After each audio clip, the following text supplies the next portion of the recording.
Kita kembali lagi dalam perkuliahan pengukuran dan metrologi. Pada pertemuan kali ini kita akan membahas tentang pengukuran aliran atau flow measurements. Pengukuran aliran atau laju aliran bisa dilakukan dalam dua terms. Yang pertama adalah flow volume per unit waktu, atau sering kita sebut sebagai volume flow rate. Yang kedua, dapat dilakukan dengan konsep massa, laju aliran massa per satuan waktu atau mass flow rate.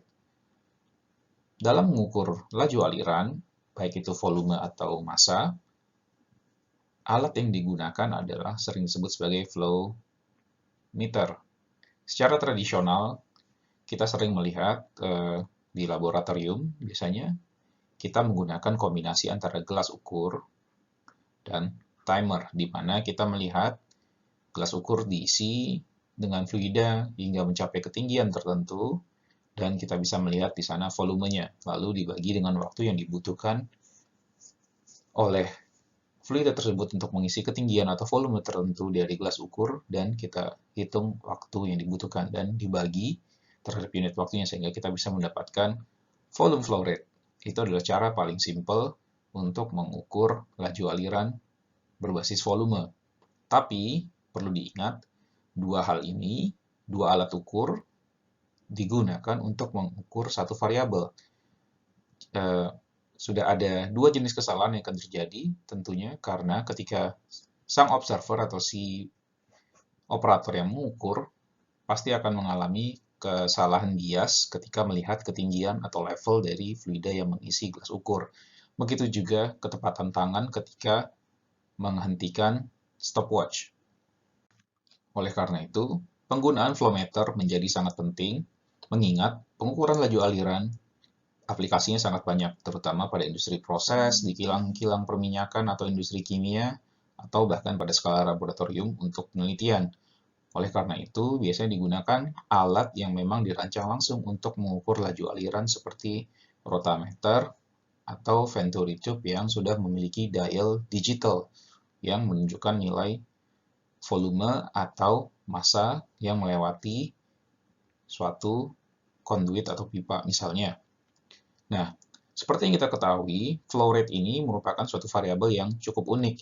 Dia bergantung kepada properti si fluida yang melewati suatu medium, baik pipa atau ducting, yaitu densitas atau rapat jenis, kecepatan si fluida yang mengalir melewati medium tersebut, dan cross-section area atau luas penampang dari pipa misalnya.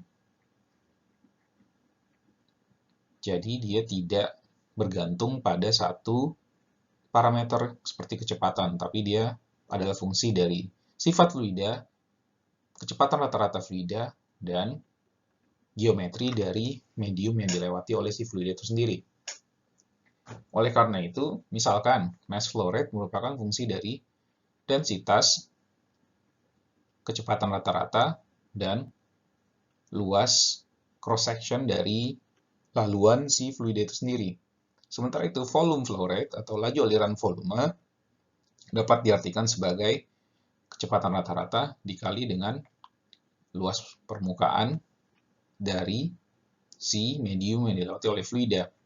Secara tidak langsung kita bisa mengartikan bahwa M dot sama dengan densitas dikali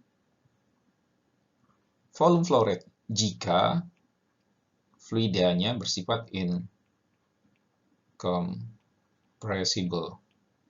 Apa itu incompressible? Silahkan Anda recall kembali memori dari mata kuliah mekanika fluida.